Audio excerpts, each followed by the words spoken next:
Hey there, True Crime Podcast fans. It's Patrick and Jillian from True Crime Obsessed. Each week on TCO, we recap a true crime documentary everyone's talking about, and we do it with heart, sass, and just the right amount of humor. So if you like the kind of podcast where two good friends chat about a case in a thoughtful way that centers the victims, you really gotta check us out. Yeah, we cover the well-known cases that you hear about in the news and the underreported cases that desperately need more attention. For almost 9 years, we've been one of the most popular true crime podcasts out there. We have over 30,000 five-star reviews on Apple Podcasts, and our brand new YouTube channel has over 50,000 subscribers watching our full-length video episodes too. So find and subscribe True Crime Obsessed wherever you get your podcasts.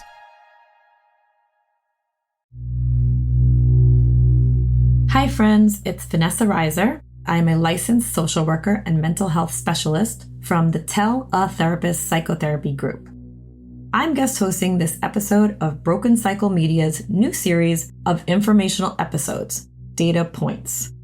These special episodes will include educational information and support regarding different topics that are important to our community. Thank you so much for listening. Narcissistic abuse can be defined as physical, mental, emotional, sexual, financial, and other types of abuse by perpetrators that exhibit narcissistic or antisocial characteristics. However, it's also important to note that many perpetrators of narcissistic abuse do not possess a defined diagnosis of any type.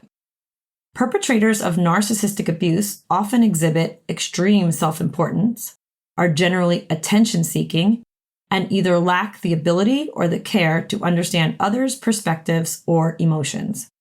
However, under their facade of extreme self-confidence often resides an insecure self-image that is easily disrupted by external input.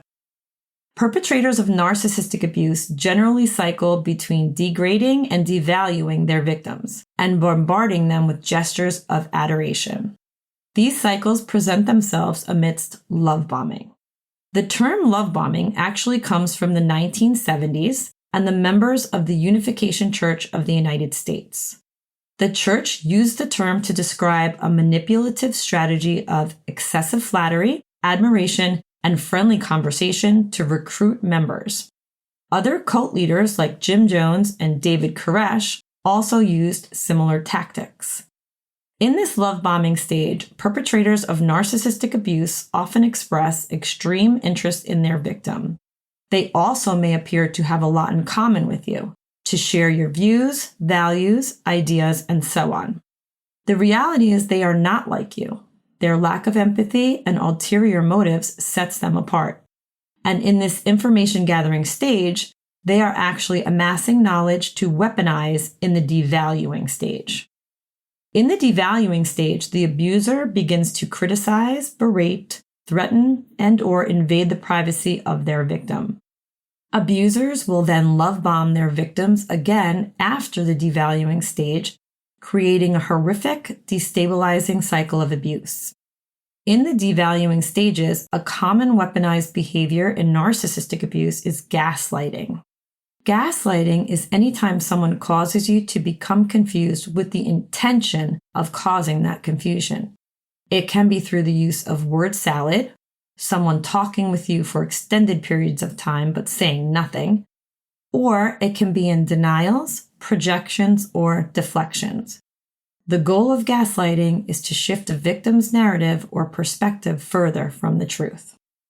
Narcissists use many other mechanisms of abuse to confuse their victims and alter their realities.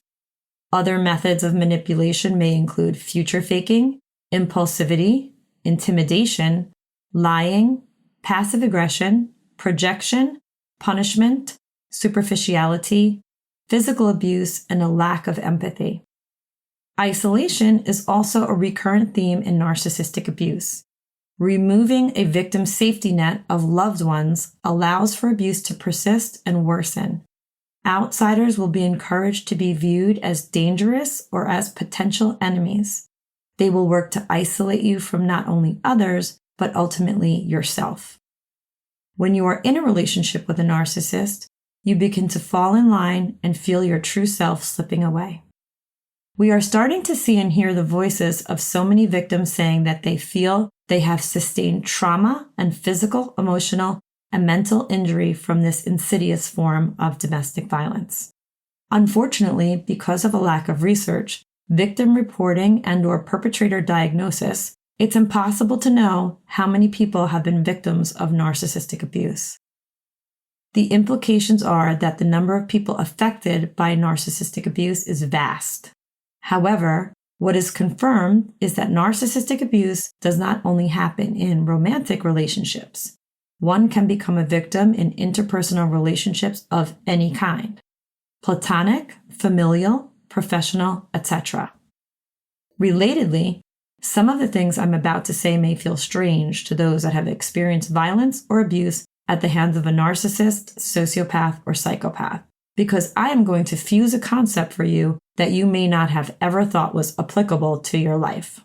I certainly did not either, and now that I see it, I cannot unsee it. I often talk about narcissistic relationships as being a cult of one. There are a few reasons for this. One reason is because every cult is led by a narcissist, a sociopath, a psychopath, or people possessing a variation of related pathological disorders. In many cases, there are also overlaps between the disorders. According to Robert J. Lifton, there are 3 primary defining characteristics to a cult leader, and they are exactly the characteristics we see in a narcissist. Cult leaders are defined by 1. A charismatic leader who increasingly becomes an object of worship. Narcissists and cult leaders are both addicted to attention and are controlling. 2. Thought reform or coercive control. Cult leaders also inject shame and exploit collected collateral to further manipulate and control their victims. 3. They also exploit their members. As in a relationship with a narcissist, over time, victims can lose touch with their own healthy habits and innate values. Narcissistically abusive relationships are similar to cultic abuse because both types of abuse utilize the same mechanisms. Both the narcissist and the cult leader lure or love bomb in the beginning stage. They also gaslight, isolate, and devalue their victims in consequent stages. Both in a cultic environment and in a relationship with a narcissist, lies are repeated so often that they seem true. They might also pepper in truths to further confuse those they engage with. People are often unable to discern fact from fiction when they leave cults or these relationships because they were gaslit and brainwashed into believing things that disconnected them from reality. Victims often do not even trust themselves. Cult leaders will also use repetition and music or peddle the idea of random coincidences to further confuse and cement their victims' dedication to the cult or relationship. This includes saying things like, "We were meant to meet," or "This is fate," similar to a narcissistic relationship. Cult leaders and narcissists also both prove themselves to be domestic abusers through such shared practices as controlling their environments at all times, creating a sense of powerlessness in their victims, creating a system of rewards and punishments to diminish a person's former identity, manipulating the victim's social environment to solidify the narcissist's ideology, and creating a closed system of logic and an authoritarian structure that doesn't permit feedback. And just like you can be in a narcissistic relationship in any arena, it is possible to be in a cult of one, like in an interpersonal relationship with a narcissist. You can be in a cult of few, as in the family system, a team or small group of people, or you can be in a cult of many, as we see in many political scenarios where millions of people can be coercively controlled. It is extremely important to understand that narcissists and cult leaders are not easy to spot. They can appear in any realm of your life, and their lack of empathy makes them extremely dangerous. Although there are textbook mechanisms of abuse to watch out for, anyone can become a victim of narcissistic abuse. To save yourself, the most ideal response is to go no contact and find a narcissist-savvy clinician in your respective state that understands the abuse you've faced so that you can develop strong coping mechanisms. It can take a good deal of time to undo the damage that narcissistic abuse creates in your life and the people's lives around you. But when it becomes apparent that the tactics of the narcissist and the cult leader are the same, and we understand that these tactics can be used as a means of domestic violence in all aspects of life, we can move toward protecting ourselves as a society and healing. It is in this understanding that we can become free. However, it is important to understand that victims are often most vulnerable when they finally get away from the cult leader or narcissist. It takes a person an average of 7 times to successfully leave an abusive relationship. To the narcissist, abandonment is the ultimate act of betrayal, so they may intimidate, threaten, and weaponize the judicial system to further abuse you. Putting an end to narcissistic abuse will require an all-hands-on-deck approach. Preventative educational programs, more comprehensive mental health resources, as well as legal and criminal support for victims is a start. Improving assessment is another method of prevention. If we do not try to find a way to assess for narcissistic personality disorder in a meaningful way and start to talk about empathy as a society, it could pose serious problems for mankind. We need empathy to exist. To any survivors that may be listening, there is a light at the end of the tunnel. You can absolutely meet your full potential after leaving a cult of one or a cult of many. If you or someone you know believe you are a victim of narcissistic abuse and are in immediate danger, please consider calling 911. If there is no immediate danger, other resources include the National Domestic Violence Hotline at thehotline.org. You can also visit somethingwaswrong.com/resources for a comprehensive list of related nonprofit organizations. Many of the amazing groups listed on the website are only able to exist because of the community's help and support from people like you. I also suggest you communicate with other people that have been victims and lock arms so that we can begin to shine a light on this. There are various support groups and online communities available.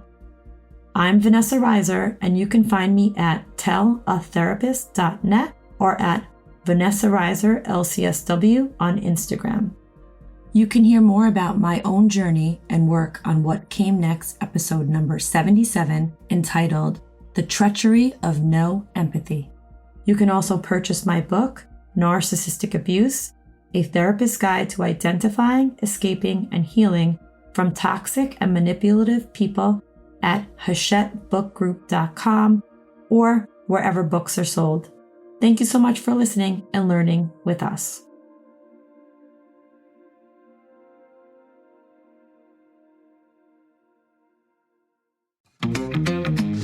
Hey there, True Crime Podcast fans. It's Patrick and Jillian from True Crime Obsessed. Each week on TCO, we recap a true crime documentary everyone's talking about, and we do it with heart, sass, and just the right amount of humor. So if you like the kind of podcast where two good friends chat about a case in a thoughtful way that centers the victims, you really got to check us out. Yeah, we cover the well-known cases that you hear about in the news and the underreported cases that desperately need more attention. For almost 9 years, we've been one of the most popular true crime podcasts out there. We have over 30,000 five-star reviews on Apple Podcasts, and our brand new YouTube channel has over 50,000 subscribers watching our full-length video episodes too. So find and subscribe True Crime Obsessed wherever you get your podcasts.